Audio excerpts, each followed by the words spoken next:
एक और मादर चौथ है दूसरा, वो पुराना वाला भड़ुआ साला जिसको अपन ने पहले भी बात किया था हरामी के बारे में। क्या कहता है कि पुलिस और फौज में वही लोग जाते हैं जो अनपढ़ होते हैं या जिनके घर में कोई 1 रुपए का पढ़ा नहीं होता है, और जो लोग सिर्फ और सिर्फ 10वीं 12वीं बड़ी मुश्किल से पास कर पाते हैं वो लोग जाते हैं। सुन, अब तेरे को बताता हूं, अबे चूतिए मादरचोद, तेरे को पता भी है फौजी होता कौन है?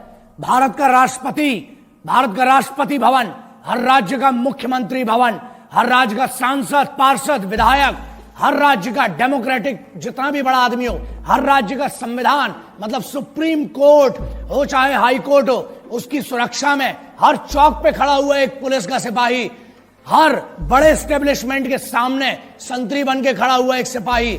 अबे तेरी औकात नहीं बहनचोद कि तू उनके बराबर का बन सके। वो इस देश को चलाते हैं। तू अगर इन मंचों पे जाके इतनी बड़ी बड़ी बात कर पा रहा है ना, भोसड़ी के इसलिए कर पा रहा है क्योंकि वहां सिपाही हर चौगड्डे पर तेरे लिए खड़े और तेरे जैसे मादर चौधों को इतनी परमिशन दे रखी है। यही प्रॉब्लम है।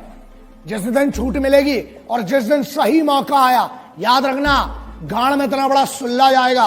बहन चोद, अभी तूने बहुत मोहब्बत देखी और बहुत हुआ सम्मान तुम्हारा मादर चोदों। एक और सेंटेंस बोला इसने बहन चोद ने कि पैसा देके घूस देके जाते हैं। अबे चूते तेरे पास दिमाग है लौड़े? बहुत एक्सट्रीम इनसेंसिबिलिटी की, शुद्ध भाषा में चूतियापा बोलते हैं ना जिसको, वो ये इन जैसे बहुत बड़े बड़े होशियारों ने जो बड़े बड़े यूनिवर्सिटीज में पढ़ रहे हैं उनका कहना ये है कि फौज में पैसा देके जाते हैं और सोते हैं और राशन खराब करते हैं, राशन खाते हैं फ्री का, है ना। चलो इसका बड़ा सिंपल सा आप समझो, जितनी आपकी समझदारी है ना, अगर पैसा देके जाना है तो फौज में क्यों जाएगा आदमी? मरने के लिए। फौज में क्यों जाता है?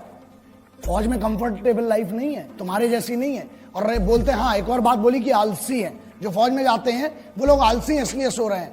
बेटा तू बहनचोद, तू अपनी बात करा बे, तेरे से तो दाढ़ी बनाता नहीं है रोज बहनचोद, तू क्या आलस की बात करता है बे? एक जगह पे 15 साल से डले हुए हैं तुम जैसे भड़ुए, इस देश का राशन खा रहे हो, हमारा टैक्स खा रहे हो, हमारी हर चीज खा रहे हो, उसके बाद बोलते हो बड़ा नेता और यूनियन वाले। बड़ी बात है, तुम जैसे बड़े पदों पे भी जा सकते हैं, लेकिन हमारे लिए पद मैटर नहीं करता बे। इज्जत कमाना अलग बात है, ताकत कमाना अलग बात है। तुम जैसे भड़ुओं की कभी इस देश में इज्जत नहीं होगी। क्यों? क्योंकि इस देश में अगर मंदिर हो, चाहे मस्जिद हो, चाहे गुरुद्वारा हो, चाहे चर्च हो, उसको सुरक्षा कौन देता है? वो है सिपाही। बाहर से जो पाकिस्तान की तरफ से आ रहे हैं वो दुश्मन है, उनसे लड़ना बहुत सरल है। तुम लोग साले जो अंदर गदर मचा के रखिए ना, उसके लिए एकाध न एक दिन बहुत गलत होगा। मैं बहुत कोशिश कर रहा हूं, प्रयास कर रहा हूं कि बचा रहूं, गुस्से में ना आऊं, लेकिन अब लगता है कि अब कुछ ना कुछ, और जिस दिन होगा उस दिन पब्लिकली और बहुत गंदा होगा तुम्हारे साथ। क्यों फौज में जाता है? अबे वो बच्चा जिसको एक गरीब घर से आके पुलिस में या फौज में जाना पड़ता है ना, 3 बजे रात को उठता है वो बच्चा। जब बेंचो तुम लोग पार्टी कर रहे होते हो ना वहां पर अपने कॉलेज में, यूनिवर्सिटीज में और अपने बड़े बड़े भवनों के अंदर, बड़ी बड़ी मेस में जब तुम पार्टी करते हो बेंचो दो, अबे तुमको पता भी है सिपाही होता क्या है? क्योंकि सुनो प्रॉब्लम यह है, हमारे देश में ना एक नेता का लौंडा आज तक सिपाही बना, ना आज तक ये भोसड़ी के जो यूनियन में बैठे हैं कोई अमीर का लौंडा आज तक सिपाही नहीं बना। कहां गए वो मादरचोद बड़े बड़े अमीर?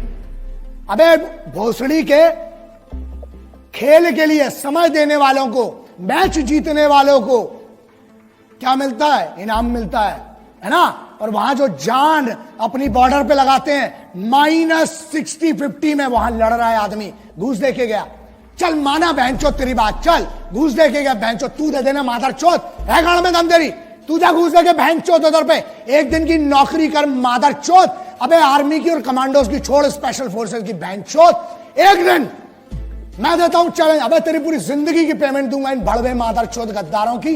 जा एक दिन ट्रैफिक पुलिस का काम करके देख मादरचोद, धूप में वहां खड़े होकर देख, पानी में खड़ा होकर देख, मुंबई पुलिस हो, चाहे दिल्ली पुलिस हो, चाहे हरियाणा हो, चाहे उत्तर प्रदेश हो, एक पुलिस के सिपाही का काम करके देख। फौज की तो बहुत दूर की बात है, तेरी गांड में इतनी दम नहीं है बहनचोद। और सुन, ये बात क्लियर सुन ले, आज तुम जैसे मादरचोदों को अगर मार के जेल जाना पड़ा, 14 साल मंजूर है बहनचोद। जिस दिन मेरे सामने पड़े ना मादरचोद, मारूंगा, लेकिन एक बात पक्की है, पब्लिकली मारूंगा, अकेले कभी नहीं मारूंगा, क्योंकि तुम जैसे आगे और पैदा ना हो बहनचोद। अबे मुझे तो शर्म आती है, माफ करना, जिसने तेरे को पैदा किया ना मां, मुझे